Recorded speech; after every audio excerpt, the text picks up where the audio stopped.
mensahe ang kailangan marinig ng mga Libra mula November 3 to 9, 2024. Pwedeng nangyayari na to o mangyayari pa lang. Kung hindi man para sa inyo, itong magiging reading, edi baka para sa someone na malapit sa inyo o sa someone na kakilala nyo mismo. Baka may lumabas na gender mamaya, gawin nyo na lang energy, masculine at feminine energy. Pwede rin naman na wag nyo nang pansinin ang gender. Hindi ko masasabi kung anong magiging reading, kung positive ba o negative. Depende sa kung anong mag-pick up kong energy.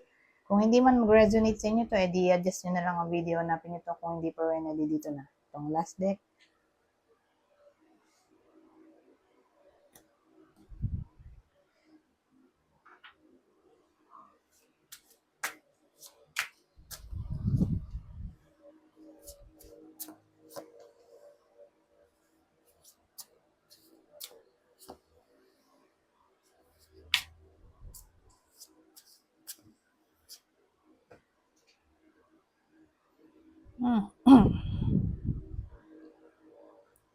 Ano to?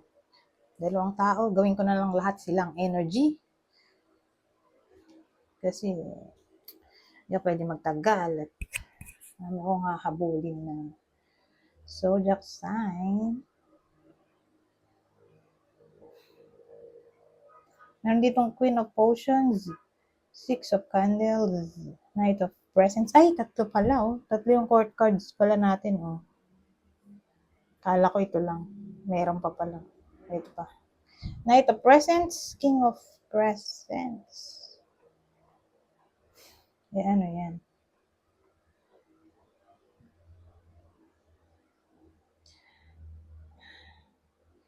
Ang dating may someone dito. So, yung someone dito, whether babae o lalaki, introvert siya. Literal na feminine energy. Meticulous.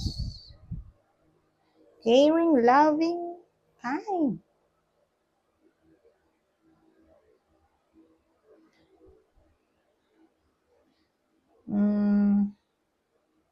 Inisip ko kung may sisimulan siyang something new sa career. Sabihin natin sideline o baka nga maghanap na to ng bagong work. Depende sa nanonood. Kasi may mga tao naman na happy sa work nila, di ba? Kasi kung happy sila sa work, pwede mag-stay sila, syempre. Hanggang sa buong taon ng 2024, wala akong nakikitang resignation. Although weekly reading lang naman to. Pero ang dating sa akin, may iba sa inyo na Libra na mag-stick sa kung anong ginagawa niya, anong work ginagawa niya. Hanggang katapusan nga ng taon.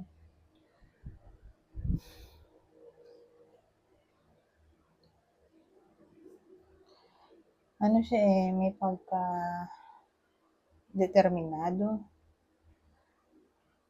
Kasi, ang dating magiging somewhat industrious yung tao dito. Siguro para maka-earn ng money. Malaki chance dahil nandito yung Knight.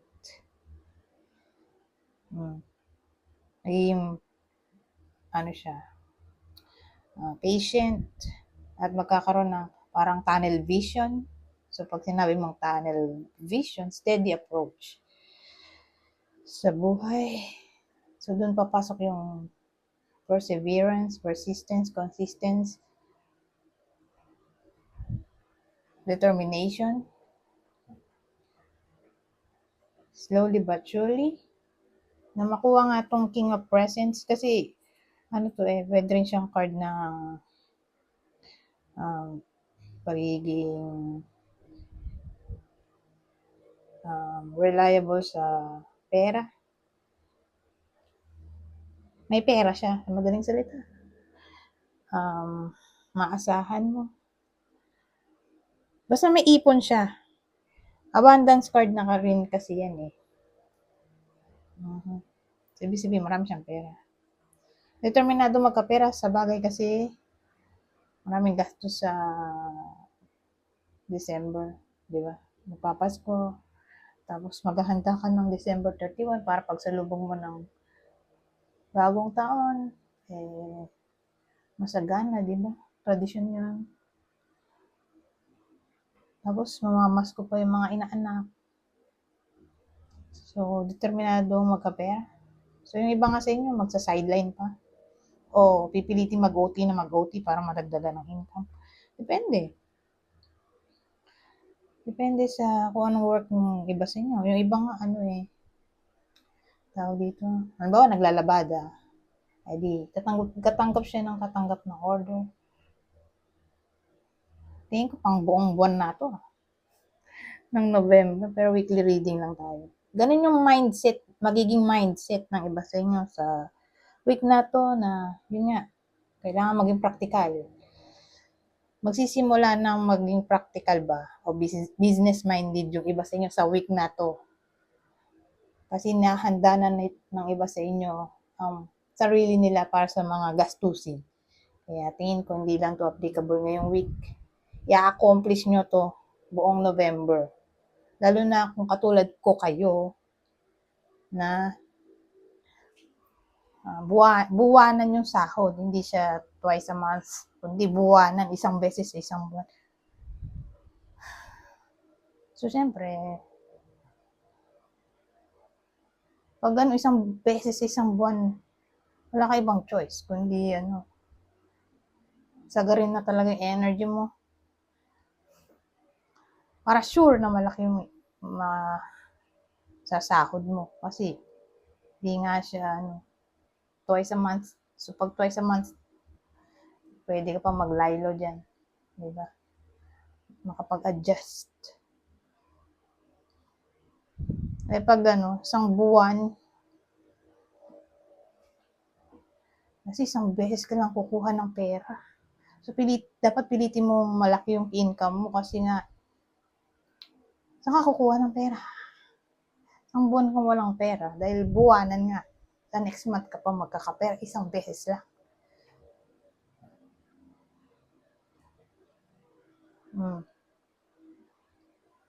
So, pag ganyan, lalo't marami ang gastusin, dyan papasok yung sideline. O magiging masipag in a way na katanggap ng mga kung ano-anong offer o OT o sponsorship. Depende. Basta para bang dito sa week na to magsisimulang mag-isip-isip ang iba sa inyo kung paano mag-earn ng money. Paano sila paano nila makukuha tong abundance card o success. Depende. Sabihin natin promotion. O baka ngayon nila lakarin yung promotion. Minsan kasi ganun pwedeng maglakad ng promotion. Pero mahirap kasi yan. May exam pa yan Hindi naman yan basta-basta. Pero ganun nilalakad siya. Halimbawa, may nag-level up. Yung slot available. Yung slot niya kasi yung someone ay, ano ba explain? Available yung slot nung ka-workmate niya kasi yung ka-workmate niya na level up na. So, gusto ng iba sa inyo kunin yung slot na yun. So, lalakarin ng iba sa inyo kasi ang alam ko hindi nga yan madali. Kailangan mo talagang lakarin kasi para fair sa iba, kailangan mo mag-take ng exam. May iba naman na madali lang. Madali lang ma-promote kung may backer. So, case to case basis. make backer connection din. O nepotism.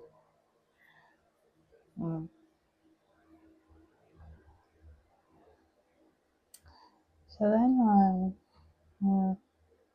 Magiging somewhat disciplined yung iba sa inyo sa pag-handle ng pera. Ganyan ang dating. Magsisimula na kayo maging barat sa week na to. Doon nyo mapapag-isipan itong mga pinagsasabi ko para ihanda ang sarili sa mga susunod na gastusin.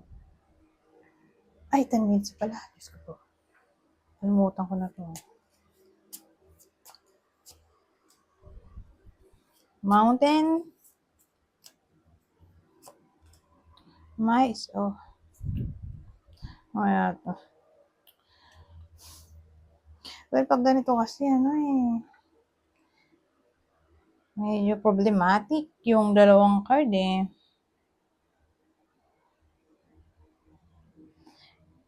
Di ba, determinado kayo dito. Kung ididikit natin to, may hirapan yung iba sa inyo. Baka nga hindi makuha pa to. Success o abundance card natin. Dahil pangit nga tong dalawang card.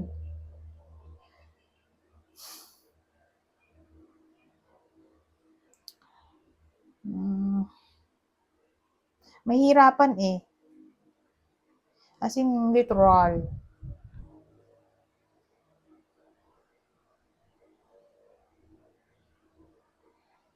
Yung nilalakad nilang promotion, baka maagaw pa ng iba.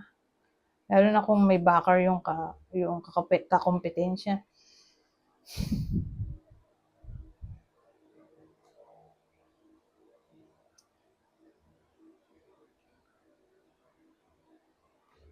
Pwede rin naman makuha nila tong abundance. Pero, sad to say, baka may mangyaring problema. Tapos, halimbawa, manakaw. Kung dito manakaw ay magagastos dahil hindi nyo ginusto. Sabihin natin emergency. Doon napunta yung pera sa emergency. So, maraming possibility dito. Either may hirapan talaga literal yung iba sa inyo makuha itong ninanais nilang abundance, prosperity. O makukuha nila kaya lang mananakaw o mapupunta lang tong abundance natin sa emergency. So, hindi nyo rin na-enjoy, di ba? Dahil lumipad lang yung pera, napunta sa emergency.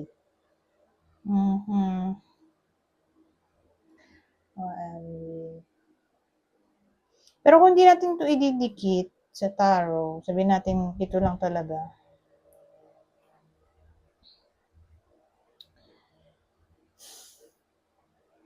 So, yun nga. Mag-ingat. Overall na to. Mag-ingat sa ibang tao. Mag-ingat sa sarili in a way na yung health. Ingatan ng health. Kasi, may chance na magkasakit yung iba sa inyo.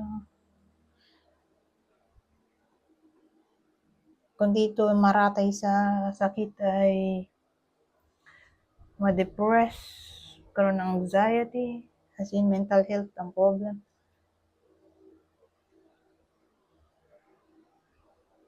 Iba't ibang klaseng problema na kasi ito eh.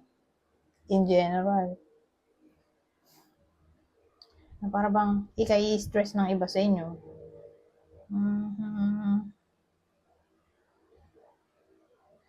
Pwede rin itong may someone na magiging cold sa inyo o baka maka-experience ng ghosting o no contact. For some reason. O mapapalayo. Maglo-long distance. Siguro magta-travel. May isa na magta-travel.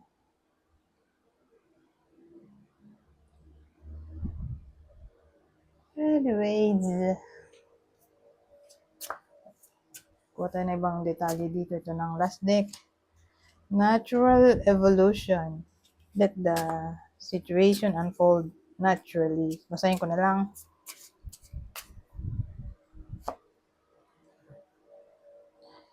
Ito maganda, soulmate. You have found your romantic counterpart. Rekindle. An old flame returns. So madali na maintindihan yan, di ba? Ex yan. Kanina soulmate, ngayon ex. So depende kasi sa nanonood dahil general reading to. So yung iba sa inyo ayaw na sa ex. So kung ayaw sa ex, edi someone new kung paparating tong soulmate. Ngayon, kung gusto pa sa ex, dito. So case to case basis, ha? Depende sa kung ano gusto ng iba sa inyo. May iba nga na gusto someone new, may iba gusto ex. Kaya pala may natural evolution tayo dito. Hayaan nyo na lang kusang mangyari.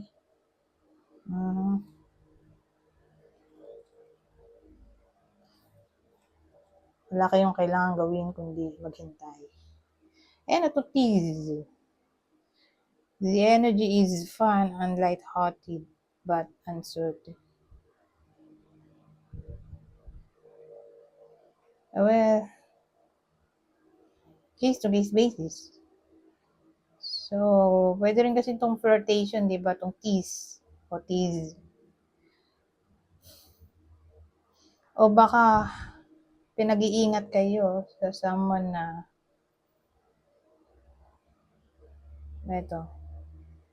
medyo flirt. Kasi iba-ibang klaseng tao ang darating sa buhay ng iba sa inyo. Yung iba, jackpot. Kasi soulmate. Para sa mga single na gusto ng someone nyo. Yung iba baka mapili nila. Yung someone na uncertain. OMG. So pag ganyan uncertain,